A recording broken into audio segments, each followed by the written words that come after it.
Oke, balik lagi ke channel Jabai Anime. Di video kali ini, gue masih ngebahas tentang manga Kage no Jitsuya Kusanari Takute. Video ini melanjutkan dari video sebelumnya. Jadi, bagi kalian yang belum menonton video sebelumnya, bisa langsung tonton saja, karena masih masuk dalam playlist. Oke, di chapter 3, scene diawali, di mana Chid sedang duduk dan berpikir bahwa penguasa bayangan harus bersikap seperti pecundang. Scene berpindah di mana Chid sedang duduk di kelas. Sekarang, Chid sudah berumur 15 tahun, dan dia sudah masuk ke Akademi Kerajaan Midgard, bagian pedang sihir, sama seperti kakaknya. Di akademi ini, banyak bangsawan yang mempunyai kemampuan. Setelah bersekolah selama 2 bulan, peringkat Chid di bawah rata-rata, karena itu merupakan penyamaran sebagai pecundang di akademi ini. Dia memiliki 2 orang teman yang bernama Jaga dari keluarga Baron Imo, dan yang kedua bernama Hyoro dari keluarga Baron Gary. Chid dan teman-temannya melakukan taruhan, siapapun yang nilainya paling rendah akan mendapatkan hukuman. Dan ternyata yang nilainya paling rendah adalah Chid. Hukuman tersebut berupa menembak atau menyatakan cinta kepada Putri Alexa. Putri Alexa ini merupakan idola di akademi dan sudah banyak menolak pria yang menyatakan perasaan kepadanya. Awalnya Chid mencoba bernegosiasi kalau misalkan dia ditolak mentah-mentah oleh Putri Alexa, maka dia malu. Tapi teman-temannya menolak negosiasi tersebut karena teman-temannya ingin melihat seorang Jonas ditolak di depan mata. Padahal Chid juga berharap ditolak karena itu merupakan bagian dari event untuk meningkatkan seorang karakter sampingan. Proses penembakan pun terjadi. Chid dengan terbata-bata dan segala perhitungan untuk menjadi pecundang, dia pun mengatakan agar Putri Alexa menjadi kekasihnya sambil menyodorkan tangannya. Menghadapi hal tersebut, Putri Alexa langsung memegang tangan Chid dan menerima ungkapan cinta Chid dan langsung jadi kekasih dari Putri Alexa. Sontak saja, Chid mendengar jawaban tersebut langsung terkejut, terheran-heran karena tidak sesuai rencana. Dua temannya yang menguping pun kaget karena mereka mengharapkan Chid ditolak mentah-mentah. Scene beralih di mana Chid dan kedua temannya sedang makan siang di akademi. Chid kesal karena Putri Alexa menerima ungkapan cintanya tersebut, dan hal itu akan membuatnya menjadi karakter yang mencolok dan bukan karakter sampingan lagi. Dua temannya pun juga marah dan sedih karena mereka juga menyukai Putri Alexa, dan Chid menyuruh untuk merahasiakan tentang penembakan Putri Alexa adalah sebuah hukuman dari taruhan, karena itu bisa jadi masalah. Tapi tiba-tiba saja Putri Alexa datang ke meja mereka dan ikut nimbrung makan bersama mereka. Dengan bergabungnya Putri Alexa makan bersama, Chid pun merencanakan sesuatu agar Putri Alexa merasa ilfil kepadanya dan langsung meminta putus. Chid langsung mengambil makanan Putri Alexa dan memakan semuanya sambil berbicara. Itulah kurang lebih. Menghadapi hal tersebut, sang putri langsung saja menganggap Chid imut dan langsung menyodorkan roti kepada Chid untuk memakannya juga. Dua teman Chid melihat perilaku Putri Alexa kepada Chid dan langsung kagum dan memuji Putri Alexa. Karena Chid dan Putri Alexa mengambil kelas gaya pedang kerajaan Mushin, Putri Alexa memaksa Chid untuk latihan bersama agar mendapatkan kelas tingkat atas. Jadi, gaya pedang kerajaan Mushin terbagi menjadi 2, tergantung bagaimana kemampuan muridnya. Yang pertama, tingkat atas akan mendapatkan seragam berwarna hitam, dan yang kedua, tingkat pemula akan mendapatkan seragam berwarna putih. Chid berpindah ke kelas berpedang. Chid masuk ke ruang kelas dengan seragam berwarna putih, sehingga murid yang lain menganggap Chid hanya menjadi beban. Tapi instruktur atau sensei atau pelatih bilang ke mereka kalau Chid masuk ke kelas ini karena saran dari Putri Alexa. Mendengar hal itu, para murid langsung menerimanya begitu saja karena Putri Alexa sangat dihormati. Setelah itu, Putri Alexa datang dan menjadi lawan latihan untuk Chid. Untuk kemampuan Putri Alexa sendiri, gerakannya cukup mulus meskipun dia tidak punya bakat, tapi dia seorang pekerja keras. Dia juga menguasai dasar-dasar teknik berpedang. Menurut Putri Alexa, kemampuan Chid tidak buruk, tapi Putri Alexa tidak menyukainya. Putri Alexa melancarkan serangan kuat kepada Chid yang menyebabkan pedang Chid terpental. Putri Alexa ini mempunyai seorang kakak bernama Putri Iris. Jadi kalau kalian masih ingat, Putri Iris inilah yang dulu mengalahkan Olba di Festival Dewa Pedang. Putri Iris merupakan kesatria terhebat di negara tersebut yang memiliki bakat alami. Jadi Putri Alexa ini seorang pekerja keras, sementara kakaknya seorang yang berbakat. Pedang yang terpental itu diambil oleh instruktur mereka yang bernama Zenon Griffey. Zenon memberikan pedang tersebut kepada Chid dan memberitahu Chid kalau gerakannya sudah bagus seperti bukan seorang amir.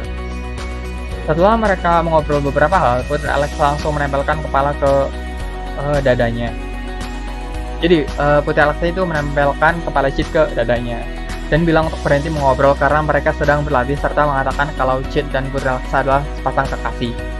Lu bayangin cowok gimana rasanya pipi nempel ke dada imut-imut seorang putri gitu. Bayangin dulu aja. Siapa tahu ntar gak kesampean. Oke, next lanjut. Setelah sesi latihan selesai, Sin berpindah ke jalanan akademi, di mana Putri Alexa dan Cid berdebat karena Putri Alexa merupakan tunangan dari instruktur Zenon. Ketika Cid marah-marah tentang hal itu, karena Cid dijadikan sebuah alat untuk menyakiti hati instruktur Zenon, Putri Alexa juga punya senjata agar Cid itu masih menurut padanya, yaitu Putri Alexa sudah mengetahui tentang taruhan Cid dengan teman-temannya yang menjadikan hukuman menembak Putri Alexa. Jadi salah seorang teman Cid itu ada yang cepu. Kalian tahu cepu gak? Cepu itu adalah seorang yang suka ngadu, suka banget ngadu. Oke, next lagi. Jika orang-orang mengetahui seorang putri menangis karena sebuah hukuman, maka Cid bisa dieksekusi. Dengan ancaman tersebut, Cid akan mengikuti permainan dari Putri Alexa. Jadi alasan Putri Alexa ingin membatalkan pertunangan tersebut karena Putri Alexa merasa kalau instruktur Zenon punya rahasia terlihat dari balik senyumnya yang mencurigakan. Meskipun instruktur Zenon itu selalu terlihat ramah dan baik terhadap siapapun. Oke, Putri Alexa mengatakan alasan dia menyukai Cid adalah karena mudah ditebak. Sambil mengatakan itu, dia menjatuhkan beberapa uang koin ke lantai. Melihat hal tersebut, jiwa miskin Cid langsung mengambilnya dengan posisi berlutut sambil menyerok semua uang koinnya dengan tangan kiri. Jadi si Cid ini sangat miskin banget ya. Melihat respon Cid tersebut, Putri Alexa langsung tertawa dan kesepakatan telah dibuat. Cid pun mendapatkan sebuah julukan baru, yaitu Poci. Poci, sambil mengelus kepala Cid. Poci, ush. Mendapatkan julukan tersebut dan perlakuan seperti itu, Cid tidak terima karena dianggap seperti anjing oleh Putri Alexa. Tapi Putri Alexa langsung melempar sebuah uang koin sambil mengatakan, "Tangkap itu Poci." Dengan jiwa miskin yang bergelora, Cid pun langsung berlari menangkap uang koin tersebut. Dan chapter 3 pun selesai. Kita masuk ke chapter 4.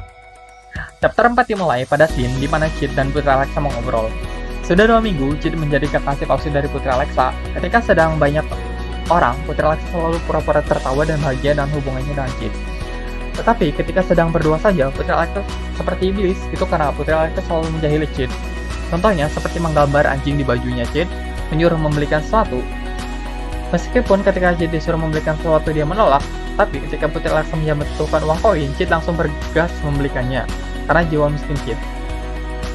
Iya, meskipun lu otaknya nggak mau, tapi badan lu itu otomatis karena melihat sebuah uang koin. Di sisi lain, instruktur Zenon bertingkah seperti orang dewasa dan mengajari pedang pada mereka seperti biasa saja tanpa diskriminasi. Alah, bodoh. Hal tersebut membuat Putri Alexa semakin kesal karena rencananya tidak berjalan lancar. Scene berganti, di mana sesi latihan pedang mereka dimulai.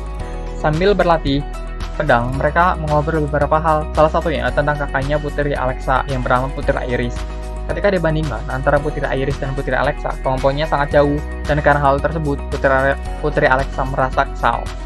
Karena dia tidak punya bakat apapun, apalagi kakaknya bilang menyukai teknik berpedang Putri Alexa.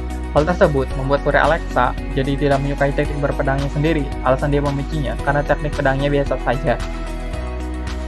Mendengar hal tersebut, Cid langsung mengeluarkan teknik razanya, yaitu teknik ceramah dahsyat. Meskipun aku memiliki beberapa hal yang berharga, orang lain akan berpikir itu hanyalah hal biasa. Tapi hal tersebut sangatlah penting dan berharga bagiku. Jika kau percaya teknik pedang kita sama, maka aku menyukai teknik pedangmu, Putri Alexa.